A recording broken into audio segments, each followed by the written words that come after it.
There's a chill in the air tonight, the kind that creeps into your bones and makes the hairs on your neck stand up. And in the dead of night, when the whole city of New Orleans was wrapped in the dark silence of sleep, something terrible was happening behind closed doors. It began in May of 1918, a time when the world was still adjusting to the lingering effects of war and life in New Orleans was busy, people going about their day, their faces lit by the glow of gas lamps, their laughter blending with the smooth sounds of jazz. It was just another typical evening for the Tarot family, a modest, hard-working family that lived in a small house on the edge of the French Quarter. But tonight, as midnight came, something was different. In the quiet of the night, the family of three, father, mother, and child, lay fast asleep in their beds. Outside, the faint hum of the city could still be heard, but that was quickly swallowed by an ominous silence that seemed to cling to the air. They never knew what hit them. The Axeman was in their house, his figure blending into the shadows like a phantom. With a sharp, brutal swing of his axe, he split the air with a terrible echoing thud. The axe came down on the father first, then the mother, and finally, the child. The sound was loud enough to send a shiver through the hearts of anyone close by, but no one heard it. There was no struggle, no scream.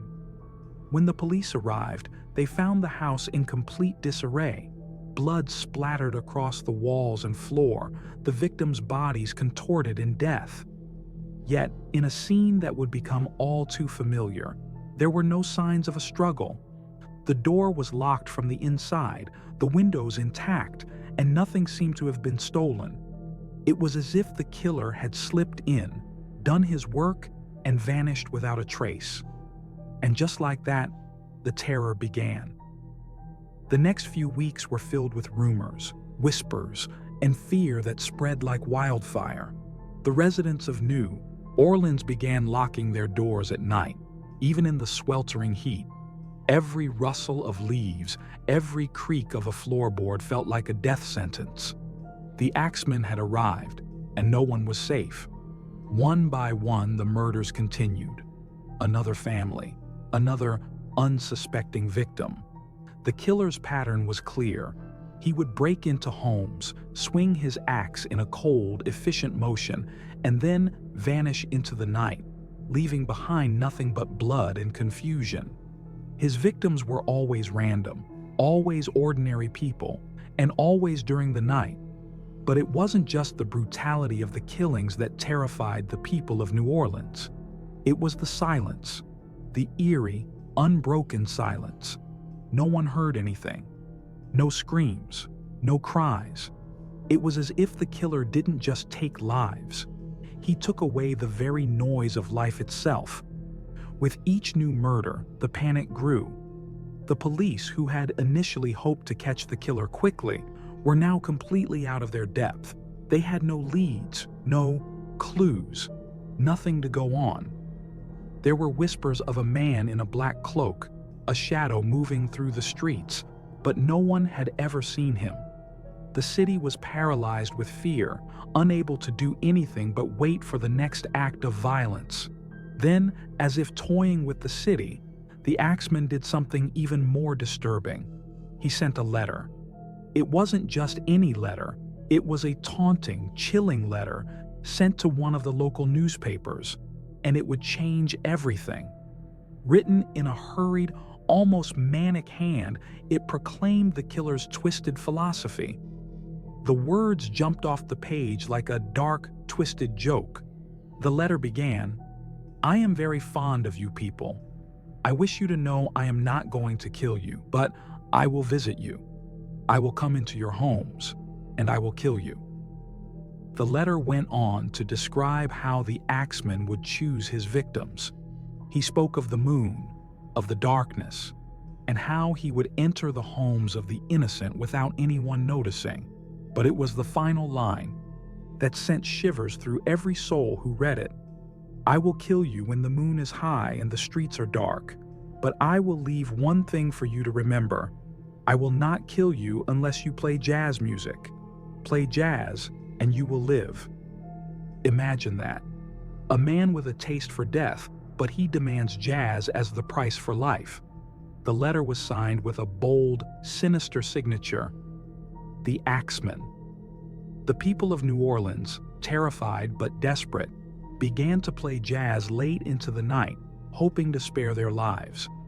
Jazz bands played on street corners, and families turned on their gramophones and let the music fill the night air. They prayed it would be enough. But some didn't believe the letter. Some locked their doors and hid in silence, hoping the madness would pass. But no one was ever truly safe. One night, a man named Joseph Maggio, a grocer, was found murdered in his home with his wife, who was also brutally slain. The murders were always eerily similar. The victims were hacked with an axe, their skulls shattered, but again, no one heard a sound. No one had seen the killer. Just another night of terror. The people began to panic even more. They couldn't trust their own homes, their own safety. Families moved in together, banding together in fear, hoping that strength in numbers would protect them. And yet, even that wasn't enough. The Axeman struck again and again, and with each new murder, the mystery deepened. Was he a man? Or was he something else, something more sinister, something that thrived on fear? Then, on August 10th, 1919, something even darker unfolded. The Axeman's killing spree stopped, only to be replaced by another letter. This time, it was more cryptic, more chilling than ever. It wasn't just a letter to the people of New Orleans, it was a direct threat. I will not stop until I have killed you all. No one is safe. It was as if the Axeman was toying with the city. He had broken them.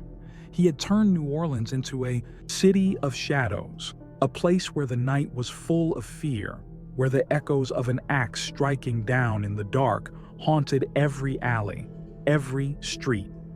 The city was paralyzed, its streets empty, its people afraid to sleep, afraid to even breathe. But then, in a twist that still haunts New Orleans to this day, the murders stopped. The Axeman vanished. No one knew where he went or why he stopped. The police were left scrambling for answers, but there were no new leads, no new clues. The city, though deeply scarred, slowly began to return to its chaotic rhythm. But something was different. The people were changed. They never forgot the terror that had gripped them. Some say the Axeman was caught and imprisoned, but there's no proof. Others say he simply disappeared into the shadows, never to be seen again. There are rumors, so many rumors. Some say he died, some say he retired, some say he moved on to another city, another town. But one thing is certain, the Axeman of New Orleans was never found. His identity remains a mystery, a dark riddle that will never be solved. And to this day, when the night falls over New Orleans, when the wind whispers through the trees, there are those who still wonder, was he just a man? Or was there something more to the story?